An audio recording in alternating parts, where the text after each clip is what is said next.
Good morning all of you. Last lecture में हम discuss कर रहे थे आयनाइजेशन पोटेंशियल का या आयनाइजेशन एनर्जी का, आयनाइजेशन एनर्जी, जिसमें हमने इसकी डेफिनेशन लिख ली थी। और आयनाइजेशन की जो डेफिनेशन हमने लिखी थी वो लिखी थी कि अपने पास कोई एटम है और उसके वैलेंस सेल में क्या है, इलेक्ट्रॉन है, और उस इलेक्ट्रॉन को वहाँ से क्या कर रहे थे, हम बाहर निकाल रहे थे, यानी कि वो इलेक्ट्रॉन क्या कर रहा था, एटम लूज कर रहा था। उस जब वो इलेक्ट्रॉन लूज कर रहा था तो उसको कितनी एनर्जी की क्या पड़ रही थी, रिक्वायरमेंट हो रही थी। उस एनर्जी की रिक्वायरमेंट जो थी, जो एनर्जी जिस एनर्जी को इसने लिया या फिर दिया, उस एनर्जी को हम उसके क्या कहते हैं, आयनाइजेशन एनर्जी कहते हैं। यानी कि किसी एटम ने इलेक्ट्रॉन जब अपने से लिया, इलेक्ट्रॉन दिया है, तो उस वक्त उसको कितनी एनर्जी की रिक्वायरमेंट होती है, वो एनर्जी उसकी क्या कहलाती है, आयनाइजेशन पोटेंशियल कहलाती है, आयनाइजेशन एनर्जी कहलाती है। शॉर्ट में कह सकते हैं हम आईपी कहलाती है, आयनन ऊर्जा कहलाती है। आयनन ऊर्जा का जो अपने पास यूनिट जो आएगी वो आएगी kilo joule mole inverse, kilojoule mole inverse, यानी कि एक मोल किसी एटम्स के अंदर से, और वो भी कैसा होना चाहिए, आइसोलेटेड सिस्टम में होना चाहिए। अगर उसके वैलेंस सेल में से एक इलेक्ट्रॉन लूज करें तो उसको कितनी एनर्जी की रिक्वायरमेंट होगी, वो उसकी क्या कहलाएगी, आईपी कहलाएगी। तो यूनिट अपने पास क्या आ जाएगी, kilojoule mole inverse, kilojoule per mole लिख सकते हैं या मोल इनवर्स लिख सकते हैं। तो किलो जूल मोल इनवर्स इसकी क्या आ गई, अपने पास यूनिट आ गई है। अब नेक्स्ट हम आगे बात करते हैं, डेफिनेशन तक की अपनी क्या हो गई थी, बात हो गई थी। नेक्स्ट जो अपने आईपी जो है, नेक्स्ट अपने पास क्या है, आईपी जो है वो किस किस चीज़ पे डिपेंड करती है, यानी कि लेफ्ट से राइट जाने पे बढ़ती है या घटती है। तो आईपी जो है, अगर हम पीरियोडिक टेबल में बात करें तो पीरियोडिक टेबल की जब भी हम बात की जाएगी तो आईपी जो आएगी वो कैसे आएगी, लेफ्ट से राइट की तरफ जाएंगे, लेफ्ट से राइट की तरफ क्या होंगे, जाएंगे। तो सिंपल सी बात है, इसके ऊपर क्या बढ़ने वाला है, जेड इफेक्ट बढ़ने वाला है, यानी कि जेड इफेक्ट क्या होने वाला है, इंक्रीज होने वाला है। और जैसे जैसे जेड इफेक्ट इंक्रीज होगा तो उसकी साइज़ क्या होती जाती है, छोटी होती जाती है। तो इसका मतलब साइज़ जितनी ज़्यादा छोटी होगी उसकी आईपी उतनी ही क्या होने वाली है, ज़्यादा होने वाली है।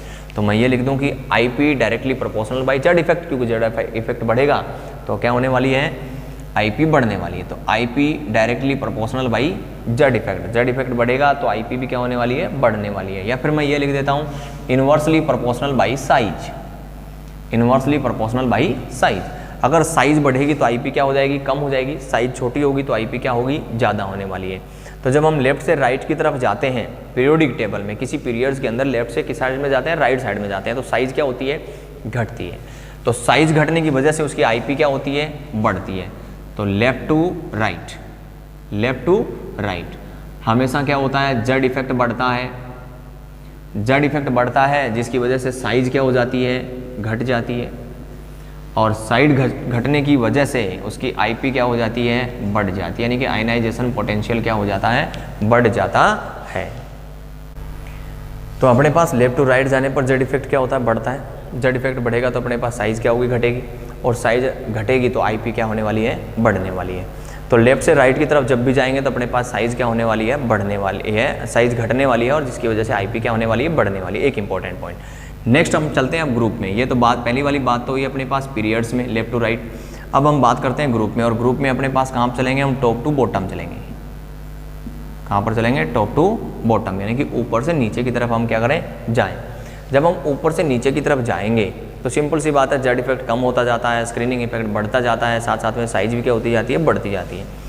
तो यहाँ पर यानी कि ऊपर से नीचे की तरफ जाते हैं तो जेड इफेक्ट क्या होता है, घटता है, जिसकी वजह से साइज क्या होती है, बढ़ती है, और साइज बढ़ेगी तो आईपी क्या होती है, घटती जाती है। क्या होती जाती है, घटती जाती है। तो कहने का मतलब सीधा सीधा आईपी है वो डायरेक्टली प्रोपोर्शनल तो किसके है, जेड इफेक्ट के हैं, और इन्वर्सली प्रोपोर्शनल किसके हैं, साइज के हैं। जेड इफेक्ट के बारे में भी हम पढ़ चुके हैं कि वैलेंस सेल के इलेक्ट्रॉनों का सेंटर के प्रति अट्रैक्शन ही क्या कहलाता है, उसका जेड इफेक्ट, यानी कि प्रभावी नाभिकीय आवेश कहलाता है, इफेक्टिव न्यूक्लियर चार्ज कहलाता है। तो जेड इफेक्ट घट रहा है टॉप टू बॉटम जाने पे, जिसकी वजह से साइज बढ़ रही है, और साइज बढ़ रही है जिसकी वजह से आईपी क्या हो रही है, घट रही है। तो दो इंपॉर्टेंट बातें तो अपने पीरियोडिक टेबल में ये आ गई। नेक्स्ट अपने आईपी जो है वो डिपेंड करती है इलेक्ट्रॉनिक कॉन्फ़िगरेशन पर भी, इलेक्ट्रॉनिक कॉन्फ़िगरेशन पर भी क्या करती है, डिपेंड करती है। जैसे किसी एटम्स का स्टेबल इलेक्ट्रॉनिक कॉन्फ़िगरेशन है, और स्टेबल इलेक्ट्रॉनिक कॉन्फ़िगरेशन जो होता है वो होता है half filled, full fielded. Full fielded अगर अपने पास इलेक्ट्रॉनिक कॉन्फ़िगरेशन आता है तो वो क्या रहता है, ज़्यादा स्टेबल रहता है। हाफ फिल्डेड उससे कम स्टेबल रहेगा, और अपने पास पार्शियली फिल्डेड है उसका स्टेबिलिटी क्या रहेगी, कम रहेगी। तो अगर हम आईपी की बात करें तो आईपी का जो ऑर्डर आएगा वो इस प्रकार से आने वाला है कि अपने पास क्या है, फुल फिल्डेड आए, फुल फिल्डेड इलेक्ट्रॉनिक कॉन्फ़िगरेशन हो, जैसे कि मैं लिख दूँ पी के, अगर हम ऑर्बिटल की बात करें तो P6, किसकी बात कर दें, P6 से अगर अपने पास आएगा कम तो हाफ फिल्डेड में P में 6 इलेक्ट्रॉन आते हैं, तो हाफ फिल्डेड यानी आधा भरा हुआ कौन सा हो जाएगा, P3 हो जाएगा। और फिर हम बात करें पार्सली फिल्डेड, तो पार्सली फिल्डेड का कम होगा, जैसे P1 है, P2 है, P4 है, इनका अपने पास IP जो आएगी वो क्या आएगी, कम आएगी। तो IP है वो किस पर भी डिपेंड करती है, इलेक्ट्रॉनिक कॉन्फ़िगरेशन के ऊपर भी क्या करती है, डिपेंड करती है।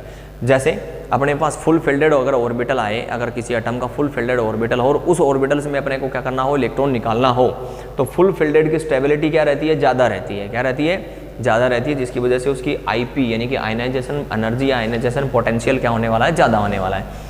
उसके बाद अपने पास आता है फुल फिल्डेड के बाद में हाफ फिल्डेड, क्योंकि फुल फिल्डेड से स्टेबिलिटी कम किसकी रहती है, हाफ फिल्डेड की, और हाफ फिल्डेड से भी कम स्टेबिलिटी किसकी रहती है, पार्सली फिल्डेड, यानी जो थोड़ा बहुत भरा हुआ हो। तो हाफ फिल्डेड की स्टेबिलिटी भी ज़्यादा होने की वजह से अपने पास उसकी IP क्या हो जाती है, थोड़ी ज़्यादा होती है, बजाय किसके, पार्सली फिल्डेड ऑर्बिटल के, किसके, पार्सली फिल्डेड ऑर्बिटल के। तो ये अपने पास क्या रहती है, आयनाइजेशन एनर्जी रहती है, जो हमने लेफ्ट टू राइट बात की, टॉप टू बॉटम बात कर ली, और साथ साथ में इलेक्ट्रॉनिक कॉन्फ़िगरेशन के ऊपर भी क्या कर लिया, हमने बात कर ली है। अब हम कुछ क्या कर लेते हैं, एग्जाम्पल ले लेते हैं, जिसमें IP का अपने को क्या करना हो, ऑर्डर निकालना हो, जिसमें फर्स्ट IP आए, सेकेंड IP आए, थर्ड IP आए, किसी भी प्रकार की अपने पास IP आए तो हम क्या कर सकते हैं, निकाल सकते हैं।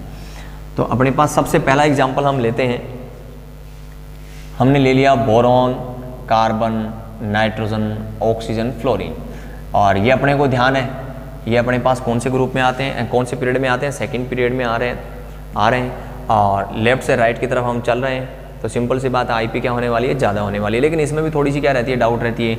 जैसे हम ये लिखें, फ्लोरीन की IP है वो ज़्यादा होती है किससे, ऑक्सीजन से, किससे, ऑक्सीजन से, और ऑक्सीजन से ज़्यादा IP किसकी आ जाती है, अपने पास नाइट्रोजन की आ जाती है, लेकिन होनी किसकी चाहिए, ऑक्सीजन की होनी चाहिए।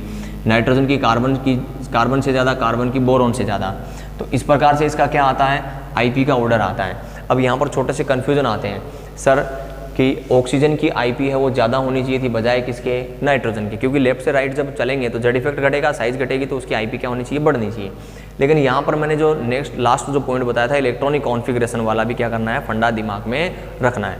तो इसके लिए हम सीधी एक ट्रिक याद कर लें, उस ट्रिक की सहायता से हम क्या कर सकते हैं, किसी की भी IP ऑर्डर निकाल सकते हैं। जैसे हमने ट्रिक में कैसे लिखेंगे, अगर किसी का P6 अगर अपने पास क्या आता है, इलेक्ट्रॉनिक कॉन्फ़िगरेशन आता है, तो हमेशा P6 वाले की IP ज़्यादा होगी किससे, P5 वाले से, किससे, P5 वाले से, और P5 वाले से कम जो आती है वो आती है P3 की, और ज़्यादा किससे होगी, P4 से, किससे होगी, P4 से। उसका रीज़न क्या देंगे हम, क्योंकि P3 जो आता है वो क्या आता है, हाफ फिल्डेड होता है। कैसा होता है, हाफ फिल्डेड, यानी कि आधा भरा हुआ, जिसकी स्टेबिलिटी क्या रहती है, ज़्यादा रहती है, किससे, पार्सली फिल्डेड से। P3 से हो गई, फिर क्या अपने पास क्या आ जाएगा, P2 आ जाएगा, P2 के बाद में अपने पास क्या आएगा, S2 आएगा, फिर P1 आएगा, और फिर क्या आएगा अपने पास, S1 आएगा। तो ये वाली ट्रिक अपने को क्या करनी है, याद रखनी है, दिमाग में रखनी है कि P6 वाले की IP ज़्यादा होती है किससे, P5 से, और P5 से IP कम किसकी रहेगी, P3 से कम किसकी रहेगी, P4। और यहाँ पर हम रीज़न क्या देंगे कि P3 है वो क्या है, हाफ फिल्डेड है, क्या है, हाफ फिल्डेड है, जबकि P4 क्या है, पार्सली फिल्डेड है, क्या है, पार्सली फिल्डेड यानी आंशिक भरा हुआ, हाफ फिल्डेड यानी कि आधा भरा हुआ।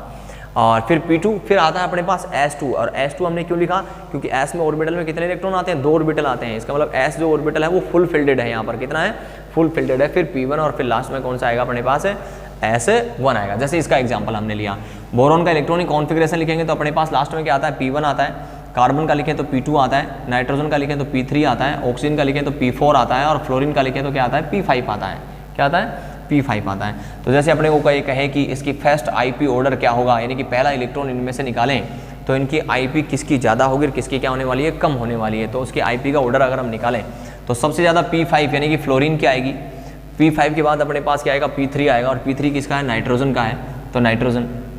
फिर अपने पास क्या आएगा, P4, तो P4 किसका है, ऑक्सीजन का है, तो यहाँ पर आ जाएगा ऑक्सीजन। उसके बाद अपने पास P2 कार्बन, और उसके बाद में बोरॉन। तो ये आएगी इसकी फर्स्ट IP, क्या आएगी, फर्स्ट IP। फर्स्ट IP का मतलब हमने इनके वैलेंस सेल में से कितना इलेक्ट्रॉन निकाला है, एक इलेक्ट्रॉन बाहर निकाला है, इसलिए हमने इसको क्या कहा है, फर्स्ट IP कहा है। अब अपने को कोई यही कह दे कि सर इसी की क्या बताओ, सेकेंड IP बताओ, तो सेकेंड IP का मतलब क्या है, अपने को इन्हीं में से, यानी कि पहला इलेक्ट्रॉन निकालने के बाद में अपने पास जो स्पीसीज बची है उसी में से क्या निकालना है, दूसरा इलेक्ट्रॉन निकालना है। तो जैसे मैंने इसका एक एक इलेक्ट्रॉन निकाल दिया तब इसका इलेक्ट्रॉनिक कॉन्फ़िगरेशन कितना हो गया, P4 हो गया, कि पहले इसका कितना था P5, एक इलेक्ट्रॉन निकाल दिया था P4। ऑक्सीजन का P4 था, एक इलेक्ट्रॉन निकालने के बाद कितना बच गया, P3 बच गया है, कितना बच गया है, P3 है। नाइट्रोजन का P3 था, एक इलेक्ट्रॉन निकालने के बाद क्या हो गया, P2 हो गया है। अपने पास कार्बन जो था उसका P2 था, एक इलेक्ट्रॉन निकालने के बाद अपने पास क्या आ गया, P1 आ गया। उसके बाद अपने पास बोरॉन था, उसका P1 है, तो अब कितना हो जाएगा, S2 हो जाएगा। कितना हो जाएगा, S2, क्योंकि बोरॉन का इलेक्ट्रॉनिक कॉन्फ़िगरेशन क्या लिखते हैं, 1s2 2s2 2p1। 2p1 का मतलब हमने एक इलेक्ट्रॉन निकाल लिया तो अपने पास क्या आ गया, S2 आ गया है। S2 आ गया तो अब अपने पास ये इलेक्ट्रॉनिक कॉन्फ़िगरेशन है। इनमें से अगर हम वही फॉर्मूला ये वाला लगा दें तो सबसे ज़्यादा IP अपने पास किसकी आती है, P3। P3 अपने पास कौन सा है, ऑक्सीजन। ऑक्सीजन के बाद में अपने पास आता है P3 से कम किसकी होगी, P4। P4 कौन है, फ्लोरीन। उसके बाद अपने पास क्या आता है, P2। P2 कौन है अपने पास, नाइट्रोजन। और P2 के बाद में क्या आता है, S2 है। S2 में कौन है अपने पास, बोरॉन। और बोरॉन के बाद अपने पास क्या आता है, P1 क्या आता है, P1 अपने पास क्या है, कार्बन। तो इसकी सेकंड IP का ऑर्डर ये होने वाला है। तो ये इसकी कौन सी IP का ऑर्डर हो जाएगा, सेकंड IP हो जाएगी। ये अपने पास कौन सी होगी, फर्स्ट IP होगी। अगर हम बात कर लें अब इसकी थर्ड IP का मतलब इसमें से तीसरा इलेक्ट्रॉन निकालना है। तो जब हमने दूसरा इलेक्ट्रॉन निकाला तो देखो ऑक्सीजन का P3 था, तो यहाँ पर अब कितना हो जाएगा, P2। फ्लोरीन का P4 था, तो अब कितना हो जाएगा, P3। नाइट्रोजन का P2 है, तो अब कितना हो गया, P1। बोरॉन का S2 है, तो अब कितना हो गया, S1। और कार्बन का P1 है, तो यहाँ पर कितना हो जाएगा, S2। अब इनको हम इस ट्रिक से मैच करेंगे, वापिस यहाँ पर चलेंगे। तो यहाँ पर हम मैच करेंगे तो सबसे ज़्यादा किसकी आएगी, P3 यानी फ्लोरीन। कौन सी IP, थर्ड IP, यानी कि तीसरा इलेक्ट्रॉन हम निकाल रहे हैं। तो थर्ड IP फ्लोरीन। फ्लोरीन के बाद किसका नंबर आ जाएगा, P2। P2 कौन है यहाँ पर, ऑक्सीजन। उसके बाद किसका नंबर आएगा, S2। और S2 में कौन सा आ जाएगा, कार्बन। S2 के बाद किसका नंबर आता है, P1। P1 का मतलब नाइट्रोजन। और उसके बाद में S1 यानी कि बोरॉन। तो ये इसकी क्या रहने वाली है, थर्ड IP रहने वाली है। क्या रहने वाली है, थर्ड IP ऑर्डर रहने वाला है। तो हम इसकी फर्स्ट, सेकंड और थर्ड IP अगर किसी की भी निकालनी हो तो अपने को ये ट्रिक क्या करनी है, यूज़ करनी है। P6 से कम P5, P5 से कम P3, P3 से कम P4। यहाँ पर रीजन देंगे तो हाफ फिल्डेड और पार्सली फिल्डेड, यानी कि हाफ फिल्डेड का स्टेबिलिटी ज़्यादा होती है बजाय किसके, पार्सली फिल्डेड के। फिर P2, S2, P1 और S1, यानी कि P2 और P1 के बीच में कौन आ जाता है, S2 आ जाता है, क्योंकि S2 जो है वो क्या है, फुल फिल्डेड इलेक्ट्रॉनिक कॉन्फ़िगरेशन है। क्या है, फुल फिल्डेड और क्या है, इलेक्ट्रॉनिक कॉन्फ़िगरेशन है। नेक्स्ट अपने पास एग्जांपल जैसे ये दे दिया जाए, ऑक्सीजन है, फ्लोरीन के नीचे आता है क्लोरीन, और ऑक्सीजन के नीचे आता है सल्फर। अपने को ये 4 आइटम दे दिया जाए कि ऑक्सीजन, फ्लोरीन, क्लोरीन और सल्फर, इन चारों का IP ऑर्डर लिखो। क्या लिखो, IP ऑर्डर लिखो। तो अपने पास IP ऑर्डर निकालने का देखो एक तो सीधा देसी ट्रिक रहेगी अपने पास, एक हम अपने पास जो फॉर्मूला है उसी हिसाब से चलें। तो देखो लेफ्ट से राइट जाएंगे तो IP क्या होती है, बढ़ती, यानी फ्लोरीन की IP ज़्यादा रहेगी किससे, ऑक्सीजन से। नेक्स्ट अपने पास जो ट्रिक आएगी वो ये आती है कि टॉप टू बॉटम हम चलें, यानी कि ऊपर से नीचे की तरफ चलें तो IP क्या होती है, घटती है, यानी कि फ्लोरीन की क्या रहेगी, ज़्यादा। तो लेफ्ट टू राइट चलें या अप टू डाउन चलें, किसकी ज़्यादा आती है, फ्लोरीन की ज़्यादा आती है। तो सबसे ज़्यादा किसकी रहने वाली है, फ्लोरीन की। या फिर दूसरा फंडा ये है कि जब अपने को 2 ग्रुप में पूछा जाए तो आप S वाला सिंबल बना लें। क्या बना लें, S वाला सिंबल बना लें। याद ना रहे तो मेरे नाम से याद कर लेना, पुनिया जी पढ़ा रहे हैं तो सचिन से S, तो S वाला सिंबल बना लें।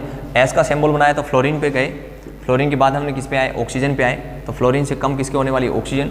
उसके बाद में हम कहाँ पर गए, Cl पे गए तो क्लोरीन, और क्लोरीन के बाद किस पे आए, सल्फर पे, तो सल्फर।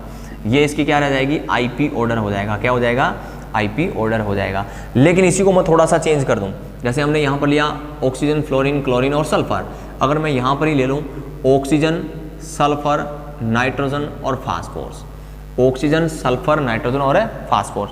तो देखो अब अपने को यहाँ पर नाइट्रोजन है और यहाँ पर क्या है, फास्फोरस है। अब अपने मैं इनको मिटा देता हूँ। अब हम बात कर रहे हैं इन वालों की।